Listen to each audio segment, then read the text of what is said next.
अस्सलामु अलैकुम। अल Jazeera news के साथ मैं हूं नाइला भट्टी। नजर डालते हैं इलाकाई और इंटरनेशनल खबरों पर। अब यहाँ रुक करेंगे सक्खर का, जहाँ पे हमारे bureau chief Al Jazeera news Syed Ziaur Rahman की रिपोर्ट के मुताबिक अल खिदमत फाउंडेशन सक्खर की जानब से 200 से ज़ायद खानदानों में सर्दी से बचाव के लिए गर्म लिहाफ समेत दीगर गर्म कपड़ों मुस्तहिक अफराद में तकसीम किए गए।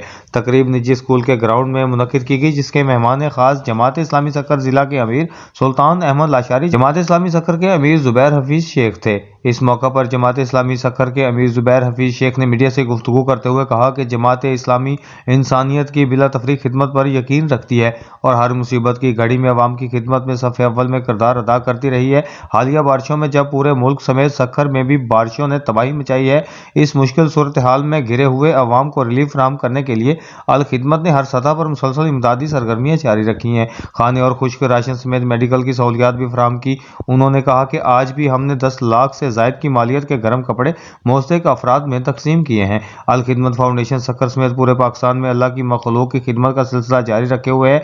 हम करोड़ों रुपए की मालियत का सामान, जिसमें राशन, मेडिकल की सहूलियात, मच्छरदानियां और किसानों को खाद और बीज वगैरह फराहम कर चुके हैं। सिराजुल हक की क़यादत में पाकिस्तान के कोने कोने में जमात इस्लामी अपने भाइयों की खिदमत में मसरूफ़ अमल है।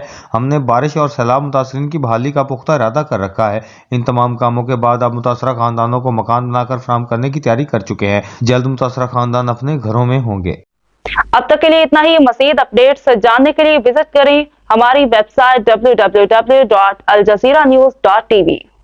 एक जैसा ठंडा और तो और डॉलन्स का हाई परफॉर्मेंस इन्वर्टर कंप्रेसर दे बिजली की बचत भी, क्योंकि डॉलन्स रिलायबल है।